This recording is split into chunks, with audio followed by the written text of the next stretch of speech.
Assalamualaikum warahmatullahi wabarakatuh. Hari ini kita akan belajar tentang hubungan antara tekanan atau pressure dengan temperatur dan RMS, speed atau kecepatan root mean square atau akar kuadrat rata-rata. Ya. Jadi misalnya kita punya sebuah N molekul dari gas ideal berada dalam kotak kubik dengan volume V, ya. Kemudian dinding dari kotak tersebut mempertahankan kondisi temperatur di dalam kotak sehingga memiliki temperatur T. Ada pertanyaan sebenarnya ya berkaitan dengan itu. Bagaimana hubungan antara tekanan yang kemudian kita gambarkan dengan temperatur kecepatan dari molekul.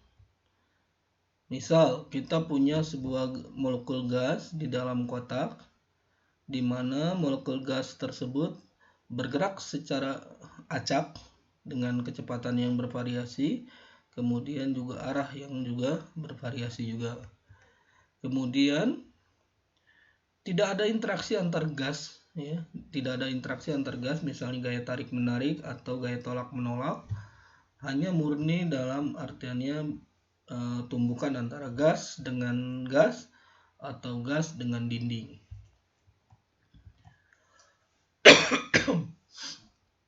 Nah, misalnya kita arahkan, kita memiliki gas yang memiliki arah kecepatan, kita lihat konteksnya dalam arah X saja dulu, ya. Misalnya gasnya bermassa M, kemudian kecepatannya P, maka kemudian juga misalnya kita asumsikan bahwa tumbukan antara gas tersebut, baik antar gas dengan gas atau gas dengan dinding, itu elastik. Maka kita lihat perubahan momentum arah X. Jadi ini adalah perubahan momentum arah X, maka awalnya tadinya misalnya minus MP, kemudian ini kecepatan akhir, momentum akhir ya. Kemudian ini dikurangi momentum awal, hasilnya adalah perubahan momentumnya sebesar minus 2M kali Vx arah X. Kemudian kita lihat, jadi ternyata perubahan momentumnya sebesar delta P-nya sebanding dengan plus 2mPx ya. Jadi maaf, ini adalah misalnya ke arah X positif, yang ke arah X negatif juga kebalikannya gitu ya. Jadi secara total momentumnya 0. Kenapa? Karena si seluruh molekul di dalamnya bergerak secara acak. Jadi ada yang ke kanan sebesar perubahan momentumnya sebesar minus 2mPx, ke arah kiri sebesar plus 2mPx. Jadi secara total diam, seluruh molekulnya ada diam di dalam kotak tersebut ya. Kemudian kita lihat bahwa waktu yang dibutuhkan dari satu tumbukan ke tumbukan yang lain itu sebesar 2L. Jadi 1L awal, kemudian L kedua dibagikan kecepatannya ya. Hasilnya bahwa delta P, perubahan momentum dibagi waktu, itu sebanding dengan 2mPx dibagi 2L per Vx ya. Hasilnya adalah mv kuadrat per L, dan kita tahu bahwa delta Px per delta T itu adalah perubahan momentum terhadap waktu ya. Itu disebut sebagai gaya ya. Gaya dalam artiannya gaya yang terjadi akibat tumbukan ya. Kenapa? Karena dindingnya dianggap sebagai dengan sangat kuat sehingga tidak terjadi perubahan momentum pada dinding ya, tetapi perubahan momentum hanya pada gasnya saja. Oke. Nah, ini adalah gaya ya. Sedangkan P yang kecil ini yang tidak ada tanda X-nya ini adalah tekanan ya. Ini adalah tekanan, di mana tekanan seperti kita ketahui adalah gaya dibagi luas permukaan ya. gaya dikali dengan luas permukaan. Jadi Fx dibagi L kuadrat. Ya. Maka ini adalah gaya akibat molekul pertama, ini adalah gaya akibat molekul kedua, dan seterusnya sampai ada sebanyak N buah partikel dibagi luas permukaannya. Ya, kita bisa lihat sederhanakan, masanya sama, kita masukkan ke dalam M per L pangkat 3. Kenapa? Karena ini adalah dari sini nih. Ya, dari sini L kali L kuadrat, jadi L pangkat 3 di sini. Kemudian Vx1, Vx2, Vx3 dan seterusnya.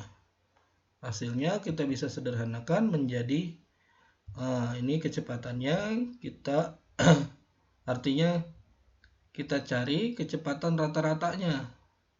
Kecepatan rata-rata dikalikan jumlah molekul. Jadi ini adalah kecepatan rata-rata dari kecepatan kuadrat.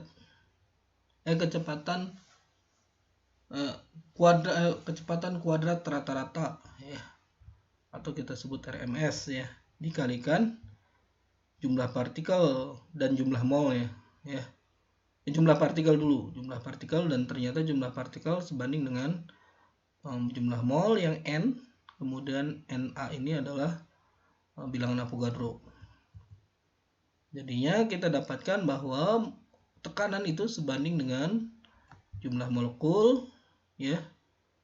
Kemudian nah ini yang menarik, massa dari atom dikalikan jumlah atau bilangan Avogadro itu menjadi massa molar. Jadi P tekanan sebanding dengan jumlah mol dikalikan massa molar, jadi berat gas dalam 1 mol ya. Nanti bergantung dari gasnya masing-masing. Kemudian Vx kuadrat jadi rata-rata ya. Nah, kemudian coba kita perhatikan bahwa kecepatan itu, ini L pangkat 3 jadi volume ya. L pangkat 3 jadi volume.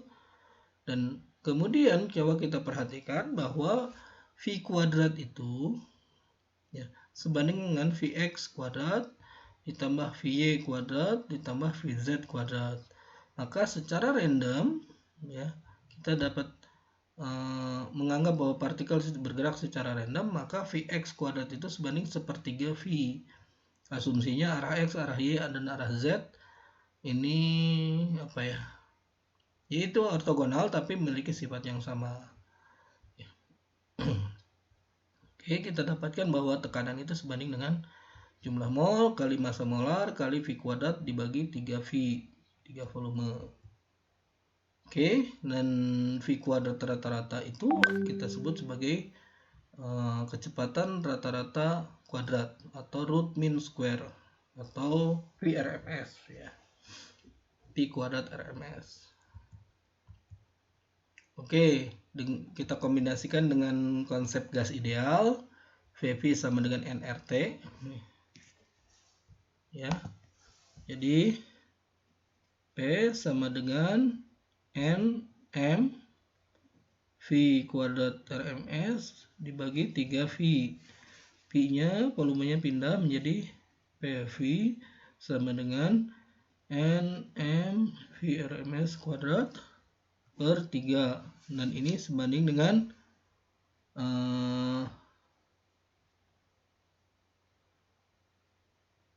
nRT ya.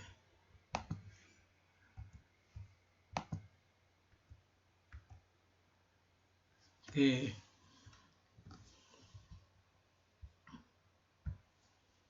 Coba kita perhatikan bahwa di bagian ini kita sederhanakan, ini pindah ruas menjadi Nm V RMS kuadrat sama dengan nRT. Ini kan ada pengali 3. Bilangan molnya sama, maka VRMS sebanding dengan 3RT ini kuadrat dibagi massa molar, atau kita dapatkan VRMS sebanding dengan akar dari 3RT per M. Oke. Jadi VRMS itu bergantung pada massa molar, ya. Dengan temperatur dan massa molar. Dengan 3R-nya itu adalah konstanta, ya. Oke. Jadi misalnya hidrogen, massa molarnya adalah 2 kg per mol, 10⁻³ kg per mol, atau 2 gram per mol, ya. Kecepatan PRMS-nya adalah 1900. Helium, ya, 4 gram per mol, dan seterusnya, ya. Dan masing-masing memiliki kecepatan sangat dipengaruhi oleh suhu. Semua kecepatan ini pada suhu 300 Kelvin. Oke. Kemudian kita lihat bahwa sebuah molekul pada gas ideal dia akan bergerak di dalam box. Kemudian kita lihat bahwa kita asumsikan bahwa kecepatannya itu berubah ketika bertumbukan dengan molekul yang lain. Dan kita lihat bahwa energi translasinya atau energi kinetiknya sebesar setengah mp². Kemudian kita rata-ratakan, ya, energi kinetik dari masing-masing molekul tersebut, kita dapatkan bahwa energi kinetiknya sebanding dengan setengah mp² RMS. Kemudian kita lihat berdasarkan asumsi dari kecepatan rata-rata tersebut, dia molekul tersebut memiliki kecepatan rata-rata yang hampir sama pada setiap saat, pada waktu. Maka kita akan dapatkan bahwa energi kinetik rata-ratanya itu sebanding dengan setengah kali M kali VRMS kuadrat. Nah, VRMS kuadrat itu sebanding dengan 3RT per massa molar per M, ya. Maka kita ubah menjadi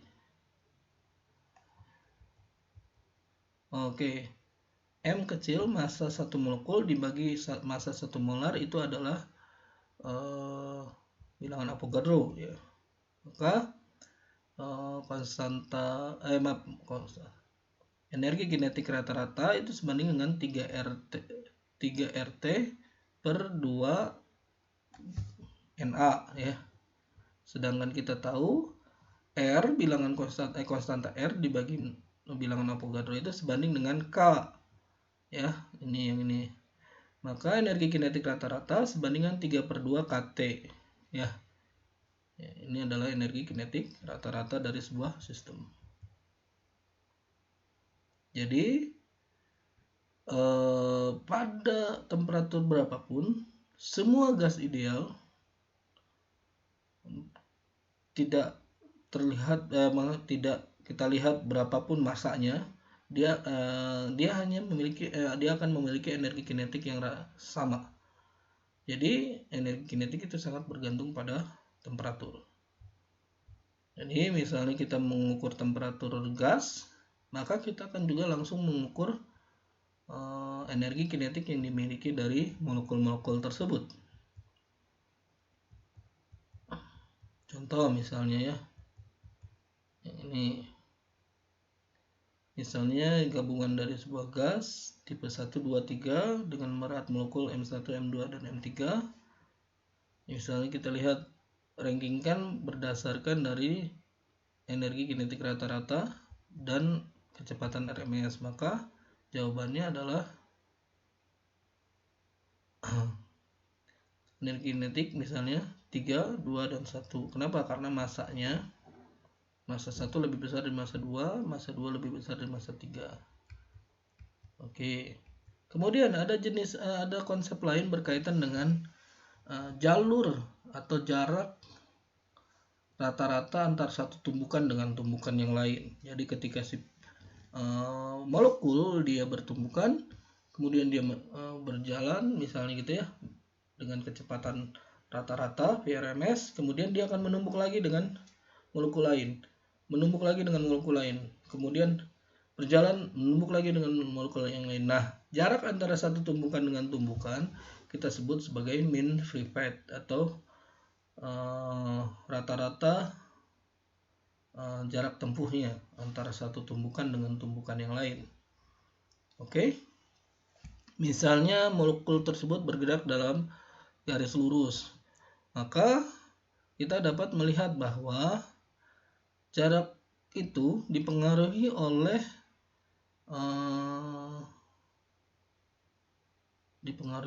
misalnya apakah dengan luas volume misalnya atau jumlah partikelnya. Misalnya dalam satu kotak berisi gas, jika jumlah partikelnya makin banyak, maka tumbukannya otomatis makin banyak juga ya. Dan jarak antara satu tumbukan dengan tumbukan yang lain kita bisa asumsikan itu sangat dekat. Makin sedikit jumlah partikelnya, maka makin waktu antara tumbukan dengan tumbukan yang lain akan semakin jarang misalnya atau makin jauh. Oke. Maka otomatis bisa kita asumsikan bahwa mean free path atau lambda ini bergantung pada jumlah molekul, tetapi juga berbanding terbalik dengan volume. Misalnya volumenya makin besar, jumlah partikelnya sama, tapi volumenya diperbesar, otomatis rata-rata jumlah partikelnya tumbukannya akan makin jauh. Oke. Atau misalnya ukuran partikelnya, kalau ukuran partikelnya kecil maka kecepatan tumbukannya makin sedikit. Kenapa? Karena misalnya satu tumbukan otomatis dia harus straight on atau langsung. Tapi kalau misalnya dia bergeser sedikit, maka kecepatan tumbukannya makin sedikit. Maka otomatis ada hubungan antara mean free path atau jarak satu tumbukan dengan tumbukan yang lain itu dengan diameter partikelnya. Oke, kita turunkan dan ternyata mean free path itu sebanding dengan lambda sama dengan 1/2V d kuadrat n per v, atau kita bisa buat lambda sebanding dengan volume per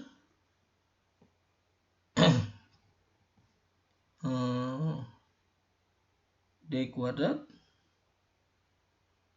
n gitu ya, dengan konstantanya sebesar akar 2 kali v gitu ya. Nah, contoh misalnya untuk molekul di atas permukaan air laut, mean free path-nya itu adalah 0,1 mikrometer, cukup kecil misalnya ya. Tetapi kalau misalnya di ketinggian bumi sebesar 100 km, maka densitas dari udaranya itu kecil, maka mean free path-nya itu sekitar 16 cm, cukup jauh. Makanya di atas permukaan bumi yang sangat tinggi hampir tidak ada udara. Kenapa? Karena densitasnya sangat kecil, sehingga kemudian juga mean free path-nya kita menarik satu atom dengan atom yang lain cukup jauh, hampir satu jengkal ya. Nah, apalagi di atas 300 km misalnya di lintasan-lintasan satelit bumi misalnya gitu ya, di lintasan-lintasan satelit bumi, maka mean free path-nya sebesar 20 km. Artinya hampir tidak ada gas di sana. Di antara satu tumbukan dengan tumbukan yang lain sangat jarang gitu ya. Tumbukan satu gas dengan gas yang lain sangat jarang, dan jarak mean free path-nya sekitar 20 km. Oke. Ini salah satu contohnya. Oke, kita dapatkan bahwa ternyata ini adalah perbandingan dari mean free path terhadap D. Kemudian juga misalnya ini adalah waktu satu tumbukan dengan tumbukan yang lain, itu adalah lambda per kecepatan dari masing-masing partikel, hingga kita dapatkan bahwa waktu tumbukan antara satu partikel dengan partikel berbanding setengah misalnya, dan seterusnya. Oke, silahkan bagian ini kita dikerjakan masing-masing di rumah, dipahami. Oke. Nah, ini contoh misalnya kita punya molekul oksigen, kita cari mean free path-nya bahwa didapatkan bahwa lambda itu sebanding dengan, ini adalah rumusnya.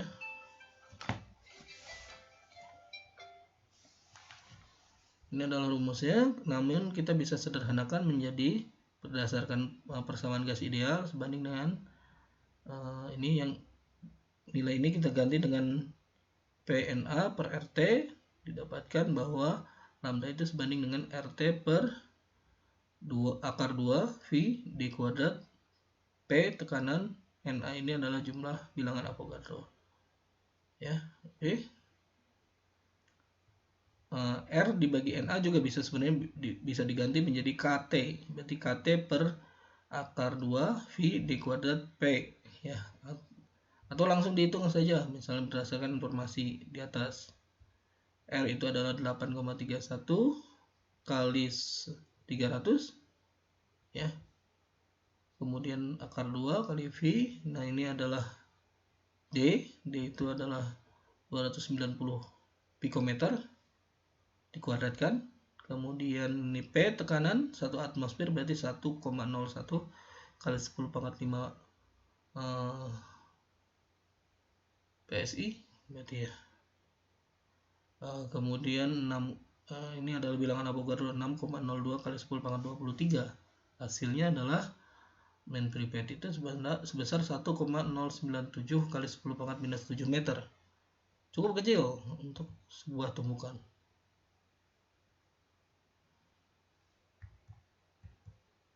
Oke. Jadi kemudian jika misalnya molekul oksigen tersebut memiliki kecepatan 450 meter per sekon, maka satu tumbukan dengan tumbukan yang lain besarnya itu kira-kira sebesar 0,2438 nanosecond. Ini cukup kecil untuk kita amati secara kasat mata, ya.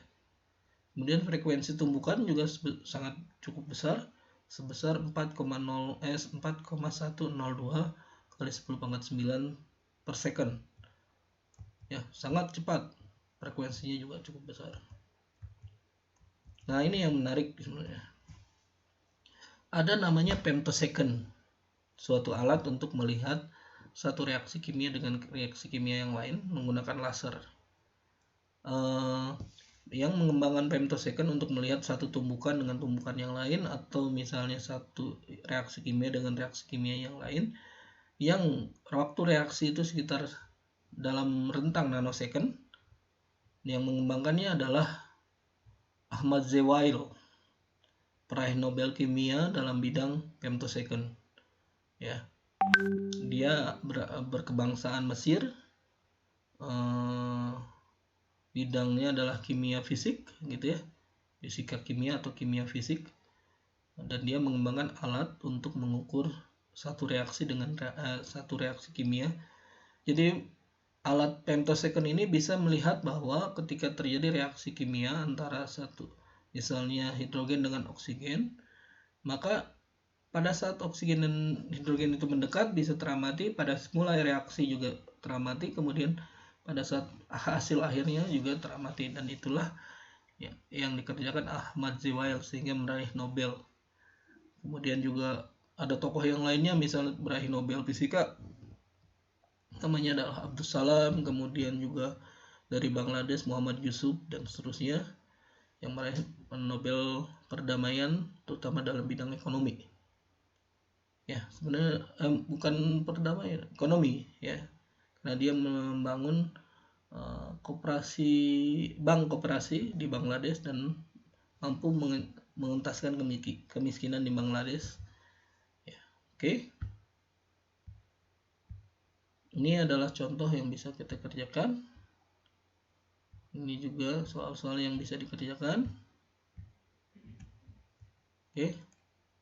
Kumpulkan sore ini, ya. Ya, sebisanya lah. Oke. Terima kasih. Assalamualaikum warahmatullahi wabarakatuh.